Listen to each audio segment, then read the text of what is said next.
6 isn't actually playing the bass, and it's like, well, what the fuck is going on there? Like, so that I'm actually a musician, and what that is when it's not just outright lip syncing, a lot of bands play to backing tracks and also singers. It's like it's supposed to be like in-ear karaoke, you know, like where they hear themselves in their ear monitor.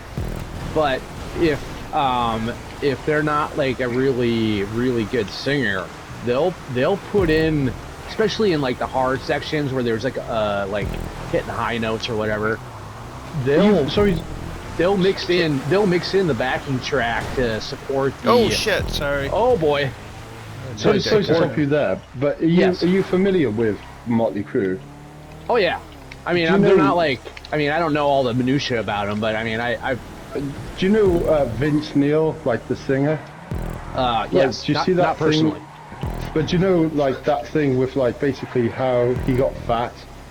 Oh yeah. You know, and just like how they just cannot sing what they used to sound like. You know, oh yeah, like Axl Rose. Axl Rose is the same thing. Yeah, those guys, they can't hit the high notes anymore. Which wasn't true of James Brown. That motherfucker was real. I saw him when he was like 75, and he was still doing everything, no backing tracks. The only thing that he wasn't quite able to do was hit the super high squeal. But he could hit the high one, just like there's like a super high one, which is like harmonics and overtones and shit. I watched him with the Red Hot Chili Peppers in 2004 when I was 16. Oh, wow. And nice. Yeah, it was just fucking mind blowing, you know. I bet, dude. It's just like, that must have been a great show. Yeah. I mean, the thing is, like, I was familiar with, you know, and I was watching, you know, getting into the Blues Brothers and all that shit, you know, and it was like, fuck, like, this is proper, you know. And then the Chili Peppers came on, and this was when the Chili Peppers were still good and still had it down, you know. Yeah. But they're another fucking crazy band, you know. Oh god, yeah, they're... I don't know, this, you know, for me, in my mind, they peaked with Blood Sugar Sex Magic, which is... Yeah, I mean, everyone says that. That is, I mean, seriously though, if you're gonna peak with an album, that's not a bad album to peak with, because I mean, that is an all-time classic. Didn't they wind up Guns N' Roses where I think like the last ever riff on that album is Sweet O Child of Mine, like they just play the riff once and then the album ends or something like that. I'll have to get back to you and I don't know about find that. out. But it's like they just basically just played the... when they had bust-ups with Guns N' Roses, they actually put Guns N' Roses riffs on their album just to wind them up. You know what's really funny about this conversation for me right now is that as we're talking about Guns N' Roses and Kiss and Motley Crue, in my stream I'm listening to an old Crass album. Oh, Crass. Yeah, the Beating of 5,000. Yeah, Crass. I had a punk phase when I was like 13 or 14.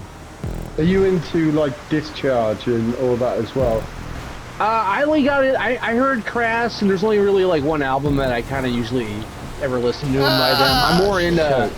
I'm more into like Dead Kennedys, dude. Kennedys, fucking Jeff. Favorite all-time punk band, and like Fugazi. Fugazi's not really quite punk. I like Minor Threat. Like that's about as deep into it as I go. I don't know. I play a lot of music, and I kind of feel like a lot of punk is more about energy than actual skill. And sometimes some bands can carry that, but other bands, I'm just all like, okay, this is.